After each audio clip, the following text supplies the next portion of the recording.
गणेश कोळी मी पुन्हा एकदा आपल्या सर्वांचं आपल्या चॅनलमध्ये आपल्या आगरी कोळी यूट्यूब चॅनलमध्ये स्वागत करतो। म्हणजे आज आहे घणसोली गावामधून निघणारी एकविराईची पालखी आणि ती सरळ 3 दिवस चालत जाणार आहे। भरपूर गर्दी असणार आहे। थोड्या वेळ तिकडं जवळच आपल्या मंदिरापासून हनुमान मंदिराकडून पालखी निघते, तिकडं आपण जाऊ। पालखी सोहळा तुम्हाला सुरुवातीपासून ते आज गावातून निघेपर्यंत शेवटपर्यंत हा पालखी सोहळा मी आजच्या दिवसात तुम्हाला दाखवणार आहे।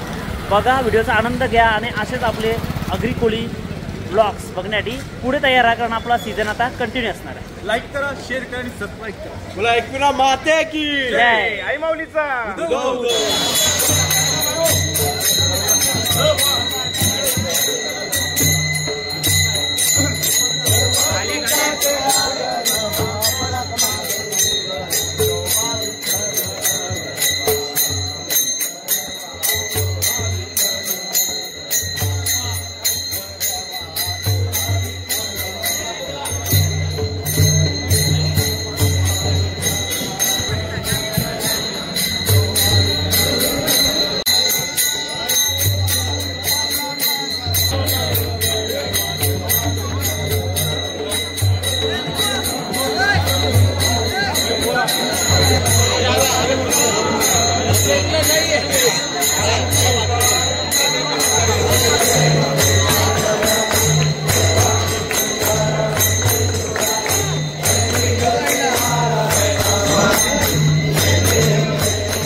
तर बघताय आता आईची आरती वगैरे झालेली आहे आणि आता सगळी मंडळी थोड्या वेळातच तयारीला लागलेली आहे।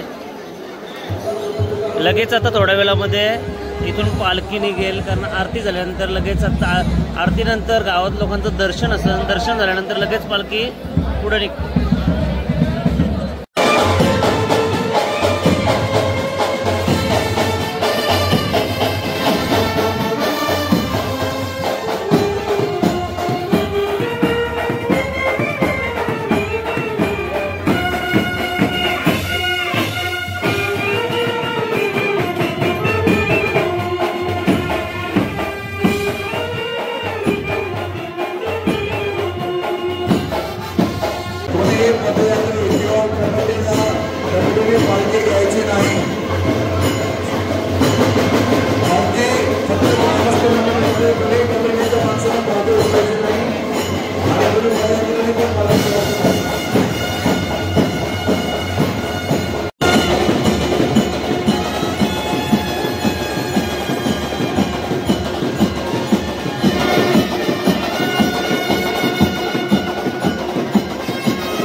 पालखी चौकात आलेली आहे आणि चौकात थोडासा कार्यक्रम असता काहीतरी आणि इथून मग परत पालखी सरळ रस्त्याला म्हणजे पहिल्या दिवसाच्या आपल्या स्टेकडे जात असते.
सध्या पालखी चौकामध्ये आले ना, आई गावदेवीच्या मंदिरामध्ये भेटीसाठी गेलेले आहेत. आल्यानंतर इथं थोडासा प्रोग्राम आणि सरळ परत पालखी जाईल आपल्या रस्त्याला, म्हणजे तिथं स्टे असणार दुपारचं जेवण तिकडे.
तर मंडळी बघताय आपल्या घनसोली गावाची आई एकवीरची पालखी, पण इथं सगळे सेलिब्रिटी मोठे मोठे सेलिब्रिटी आहेत. सगळ्यांना सगळीजण ओळखतात, कारण ही सगळीजण रोज तुम्हाला दिसणारी इंस्टा, यूट्यूब, फेसबुक सगळीकडे दिसणारी रोज मंडळी आहे. अवनीताईंना कोण ओळखत नाही सांगा. अवनीताई आम्ही धवलाबळ वगैरे काही सांगत नाही त्यांना, काय त्यांचा आवाजच तेवढा भारी आहे, कारण मी भरपूर धावले त्यांचे व्हिडिओ ऐकताय. बाकी सगळे आहेत. ताई काय मग झालं तुमचा व्लॉग, कमी व्हिडिओ देऊ तुम्हाला? नाही द्यावी लागेल तुम्हाला, द्यावी लागेल तुम्हाला. रंजिता ताई पण आहेत, दादा आहेत, सेलिब्रिटी आपला, मी सेलिब्रिटी आहोत. दादा टिंगला असे करतात. सांगायचं एक माणूस खूप चांगला आहे तो, कारण नको रडूस तू बस बस इथे पाणी व्हायला लागले. तर चला आम्ही आमची पालखी कंटिन्यू करतो, तुम्ही व्हिडिओ कंटिन्यू करा. जय एकविरा. एकविरा माते की जय. तर बघताय आता पहिला निशाण आपला आलाय आणि इथून घनसोलीच्या गेटाजवळ आपण सध्या उभा आहेत आणि इथून आता पालखी हळू सगळे पदयात्री हळू करून एक करून पुढे चालत राहतील.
बघताय आता पालखी एकविरा आईची पालखी आता घनसोली गावातून बाहेर निघाली आहे. आता हायवेनं चालत आज जिथं दुपारी जेवणाची सोय असेल आता डायरेक्टली तिथे थांबणार आहे.